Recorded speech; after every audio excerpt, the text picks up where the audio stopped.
Hello and welcome to WeLearn. Session 2, Export Import Procedures and Documentation, Export Sales Contract. Topic to be covered: Export Sale Contract, International Contract Terms, General Condition in the Export Contract, Special Contract, Frustration of Contracts, Method of a Dispute Settlement. Now the export sales contract. Before going to understand what is export sales contract, the first question arises into, yes, when we were talking about export import, so there is always a certain kind of a contract exist in between the parties. हमेशा एक contract exist करेगा दोनों parties के बीच में.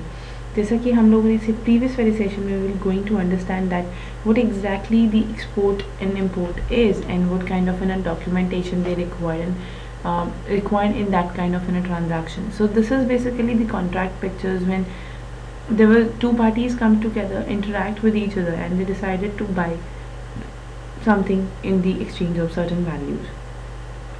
So now what exactly the contract is, अगर हम बार बार ये बोल रहे हैं कि दो पार्टीज आपस में आके कॉन्ट्रैक्ट में आती हैं, तो कॉन्ट्रैक्ट बेसिकली क्या होता है? Contract is in a agreement which can be enforce by a law. So ये दो पार्टीज का अग्रीमेंट होता है जो कि एक लॉफुली प्रोसेस में आता है. So an agreement take place when a valid offer has been made and accepted by the other party without any qualifications in terms of जब किसी भी तरीके के फोर्स के बगैर जब दोनों पार्टीज आपस में एक फेयर डीलिंग करती हैं और एक वैलिड ऑफर देती हैं और वैलिडली उसे एक्सेप्ट करती हैं, सो वो एक एग्रीमेंट होता है. That means there is an offer and acceptance, वो एग्रीमेंट होता है. पर जब वो एग्रीमेंट एक लॉफुली इन्फोर्सेबल हो जाता है इन टर्म्स ऑफ जब उसके अंदर एक रिटन कॉन्सेप्ट या लीगल डॉक्यूमेंटेशंस ऐड ऑन हो जाते हैं, तो वो कॉन्ट्रैक्ट बन जाता है. So there is no universal acceptable norms as to form in an export form. So it has to just in a documentation of the agreement on its terms. So in that term, yes, it is nothing a kind of in a norms, or it is a universal acceptable norms as to be formed by the export form. So it is just the documentations of the agreement and its terms. So we can take it as in a documentations also. ये बहुत heavily lawful concept नहीं है, but एक documentations की तरह हम इन सब चीज़ों को ले सकते हैं. That they were the required documentation which has to be performed. Now domestic sale contract and export sale contracts में बेसिकली क्या डिफरेंस है? बिकॉज सेलिंग यहाँ पर भी हो रही है, सेलिंग इम्पोर्ट जब हम लोग करते हैं या एक्सपोर्ट जब हम करते हैं तब भी सेलिंग होती है. So what are the major difference between the two? The major difference is that is कि यहाँ पर होने वाली जितनी भी सेलिंग्स होती हैं वो सब इंडियन लॉज के अकॉर्डिंगली होती हैं. That means with in domestic area आप उसे इंडियन लॉज के हिसाब से कर रहे हैं.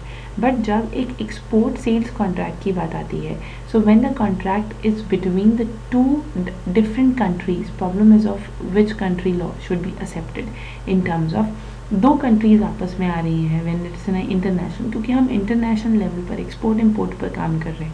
दो कंपनी साथ में आ रही हैं. अब दोनों कंपनीज में से किस कंपनी के दोनों कंट्री में से किस कंट्री के लॉ को फॉलो किया जाएगा, किस कंट्री का लॉ बेसिकली एक्सेप्ट किया जाएगा. So this is with the mutual acceptabilities of the practically. So in that case अगर प्रैक्टिकली बेसिस देखा जाए तो ये म्यूचुअल एक्सेप्टेंस होती है. But yes, in a special case third party law is also accepted, कि हम लोग जो थर्ड पार्टी लॉ होते हैं जो स्पेशल केस होते हैं सिर्फ उस केस के अंदर वो एक्सेप्ट किए जाते हैं. This is because conflict of law. That means in terms of कि इससे किसी भी तरीके की कंफ्लिक्ट्स अराइज ना हो पार्टीज के बीच में. So law applicable to the contract is termed as in a proper law. ना exactly the terms are started, कि क्या टर्म्स होती हैं जो हमारे एक्सपोर्ट इम्पोर्ट लॉ के अंदर यूज़ होती हैं. So in that terms international contract terms are basically to standardize terms हैं हमारे कुछ कॉन्ट्रैक्ट की जो कि डिस्कस हो चुकी हैं, जो कि सॉल्व आउट हो चुकी हैं, which is yes also which actually avoid a contract or which actually avoid the dispute. The International Chamber of Commerce Paris has developed the Incoterms. Incoterms basically होते हैं जब हम export import terms को define करते हैं. So the current version of the Incoterms has been issued in 1990s. So this is basically adopted universally. So the terms are basically ex-workers, free carrier, free along shipping, free on board, cost and freight, Carriage paid to. Carriage paid to. Again, the carriage and insurance paid to. Then it's delivery at a frontier, delivery of an ex ship, delivery of an ex quay, and delivery duties unpaid and delivery duties paid. So these are basically terms जो कि हमें consider करनी पड़ती हैं जब हम किसी भी तरीके की एक्सपोर्ट इम्पोर्ट कंसिडरेशंस के अंदर आते हैं. सो नाउ अब हम इन्हीं टर्म्स को सब वन बाय वन स्टडी करेंगे. सबसे पहली है द एक्स वर्क, जिसको हम लोग एक्स डब्ल्यू भी बोलते हैं. So ex work means the seller delivers when he place the goods at the disposal of a buyer at the seller's premises or another named place, not cleared for the export and not loaded on any collection vehicle. So this means this term places max obligation on the buyer's side and minimum on the sellers. This term is often used when making an initial quotation for the sale of an goods without any cost included.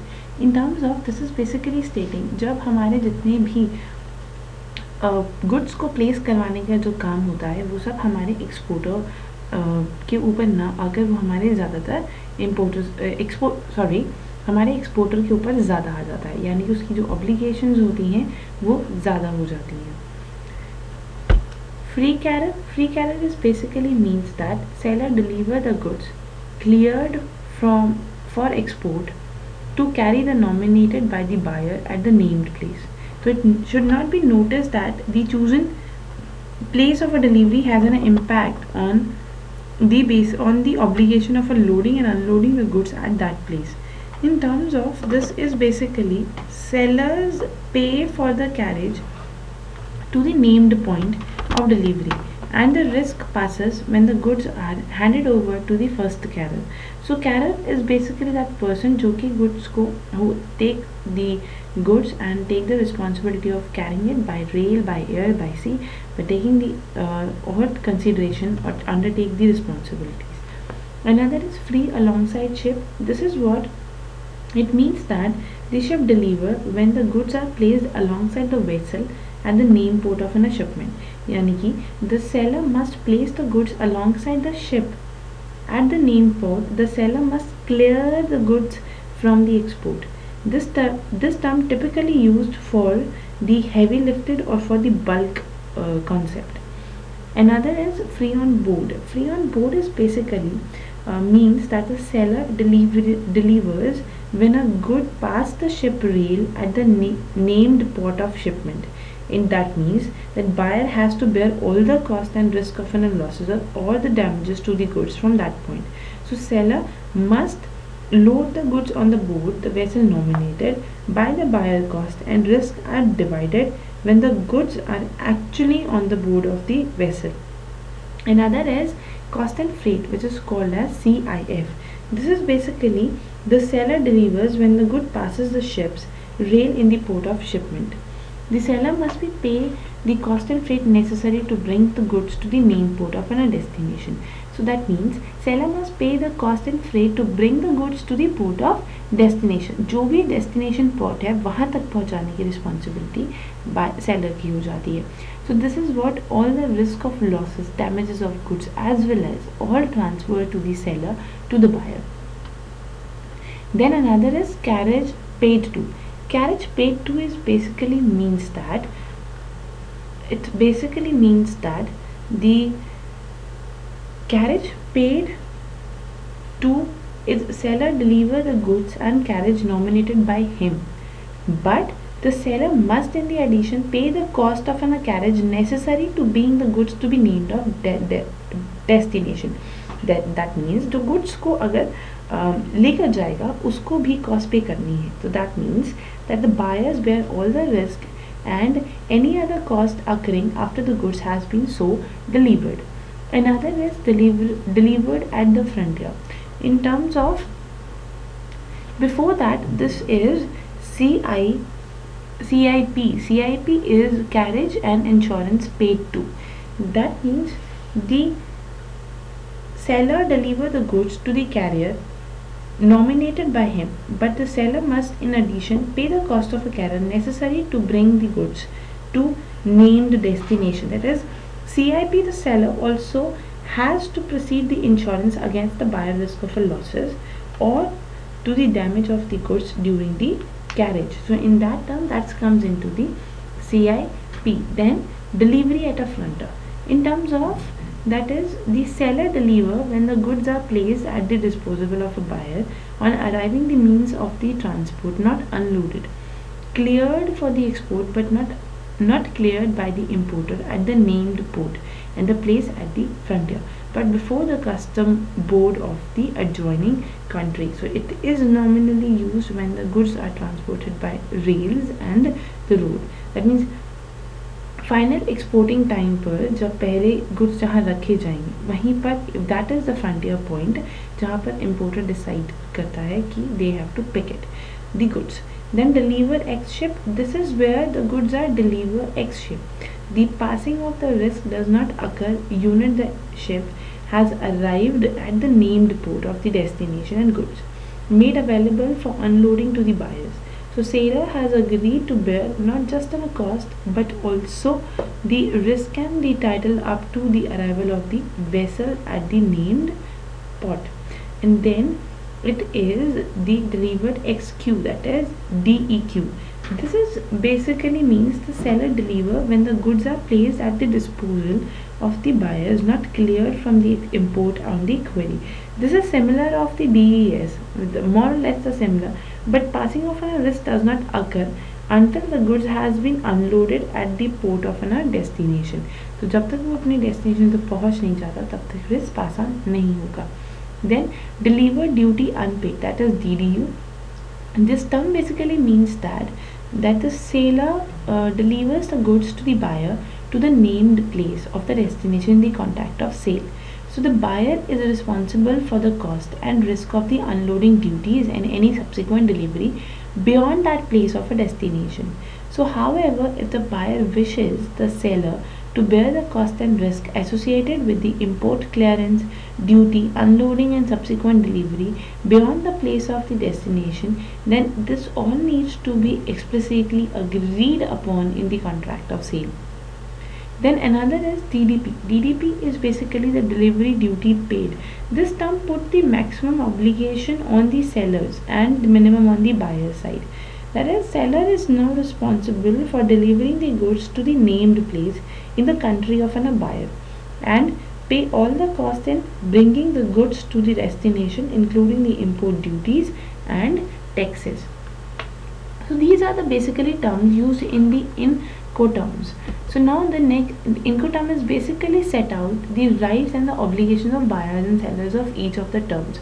So इन पूरे terms के अंदर हम ये समझ रहे थे कि किसकी obligations कितनी ज़्यादा हैं. Incoterm is only a document prepared by the business organization. To make the Incoterm applicable to the export contract, the party must specifically mentioning that they would like their contract to be interpreted as per the Inco document. So in case अगर कोई और export contract में आना चाहता है, so they should have to mention that they want to enter into a contract with the Inco terms. Now what are the basic general conditions in the export contract? अगर किसी भी तरीके का export contract होता है तो उसकी general conditions क्या क्या हैं? सबसे पहले it should be mentioning the subject matter, कि सब्जेक्ट क्या है एग्जैक्टली एक ऑर्गेनाइजेशन सब्जेक्ट मैटर क्या है. Then right of the parties concerned, मतलब what is exactly the rights of the parties, दोनों पार्टीज में से किसका राइट क्या है. Then acceptable failure of a contractual obligation, what is exactly the failure of the contractual obligation. Another ministry of commerce, that means government of India has to develop the model of contract, क्या क्या benefits Indian exporters को मिलते हैं according to the ministry of commerce. Another is following aspect should be covered under the general condition, and apart from that all these documents should be covered in that. These are parties document, description of product quality, the price per unit, the total value, the currency, the tax charges, packaging, marking and labeling, mode of transportation, delivery place and schedule, insurance, inspection, documentation, mode of payment, credit paid, warranty, paying risk, passing of property, availability and non-availability of export-import license, force measures, settlement of dispute, and proper law of contract and jurisdiction. So these are the basic conditions to be necessary to understand on that. Now, yes, there were the certain special kind of a contract which actually led down according to the another's law. So it will be the Indian Contract Act if the Indian law will be applied. So this act also provides that if the parties use the special trade terms, the duties, the liabilities under the act can be charged by the express provisions in the contract. So similarly, that provisions exact in the act of the other country as well. Further, over the centuries, contract in the various countries had interpreted the trade contract. So this has been raised to accepted the interpretation of the contract team. So उस case में FOB and CIF जैसे concept को picture में लाया जाता है. What is FOB basically? FOB is the under the FOB contract. The seller has a duty to place the goods on the board the carrier which has been nominated by the buyer. So in that case seller has a duty to place the good. अब इस case में जितने भी हमारे sellers होते हैं उनकी ये रिस्पॉन्सिबिलिटी होती है कि वो गुड्स को रिस्पेक्टेड प्लेस तक पहुंचाएंगे. However, sometime due to the reason of the convenience, the exporter himself may contract with the carrier. जितने भी हमारे कैरियर्स होते हैं उनके साथ हमारे एक्सपोर्टर भी कॉन्ट्रैक्ट में आते हैं. In both the cases the freight has to be paid by the importer. अगर ऐसा कुछ केस होता भी है तो उस केस में जितनी भी एक्सपेंसेस जो हमारे सेलर बेयर कर रहे हैं वो बाद में पे कौन करेंगे, हमारे बायर्स यानी कि importers. Then the exporter responsibility ends when he delivers the goods to the carrier. और अगर किसी भी तरीके का कैरियर बीच में आता है दोनों पार्टीज़ के, सो इन दैट केस जितना भी एक्सपोर्टर के पास रिस्पॉन्सिबिलिटी होती है गुड्स की वो ख़त्म हो जाती है when the carrier come into a picture. Then CIF contract. CIF contract is basically what when the exporter undertake the responsibility of contracting the shipping space and also getting the insurance covered for the goods in the CIF contract. These responsibilities are in addition to what he does under an FOB contract. In terms of यहाँ पर exporters take a responsibility to contract the shipping space and also getting the insurance covered for the goods. तो in that terms वो अपनी खुद responsibility लेता है rather taking any kind of a carrier in which in the contract, and yes at the same time it is getting the insurance cover for the goods in the CIF contract. So it is responsible for that. So the legal nature of a CIF contract is rather implicated as it necessarily involves three contracts. So in that case, yes, it is can be nearly happen, but it add on the three concept in it. First is the contract of sale, contract of affirmment, and the contract of insurance. Affirmment is basically to freight the things from one place to another place. So in that case, इस पूरी situation के अंदर ये तीन contract जो हैं picture में आ जाते हैं. Contract of sale, contract of affreightment and contract of insurance. क्योंकि then what is frustration of contract? Frustration of contract is basically so structured, or we can say that due to some reasons the goods are respectively or placed not to be on that area. In that term, situation which create the factor which are beyond the control of an party. जब parties के control से बाहर हो जाती हैं जब किसी भी तरीके की situations and the goods are on a risk and they were not able to transfer to the party. So that comes into the such situation which create the factors which are beyond the control of a party and make the performance of a contractual obligations impossible are referred to frustration of contract in the common law country and force the measures in the civil law countries. So the same term is referred as a relief while trading with the Russias and East European countries. So that comes into the frustration of contract. Then what are the various dispute to settle the settlement? अगर किसी भी तरीके के dispute arise होते हैं उनकी हमें settlement करनी होती है. So वो कौन कौन से dispute और उनकी settlement कैसे होती है? So yes, there were the three ways to settle them. First is the litigation. Litigation is basically was of the kind of a concept. It is not suitable for the settlement of a dispute of a trade because it is more or less the consuming process, high cost, uncertainties of the final destination. This is what the to bring out the certain kind of court case on the person that comes into the litigation. Then the arbitration is basically the process in which the third parties comes into a picture just to settle down the conflict or the dispute arises in the transaction. So in a case of an international transaction, arbitration can be take place either in the exporter or importer country, and it is therefore necessary to have the legal system for the recognition and enforcement of the arbitral award given in the another country. Another is the international arbitration, which we already defined कि international arbitration में भी अगर दो parties हैं तो ये decide करना होता है कि कौन सी पार्टीज किस टाइम पिक्चर में आएगी, एंड ये एट द सेम टाइम उनके पास इन सब तरीक़ों के लीगल सिस्टम्स के लिए प्रोविजंस अवेलेबल हैं कि नहीं है. तो that's comes into the method of dispute settlement. Then do it yourself, that there are few questions which you have to do it yourself. First is explain the various contract under the Incoterms. Incoterms के अंदर क्या concepts हैं, you have to define it. Then is the arbitration and the legitimacy is method of a dispute settlement. तो क्या ये दोनों dispute of settlement के method हैं कि नहीं है.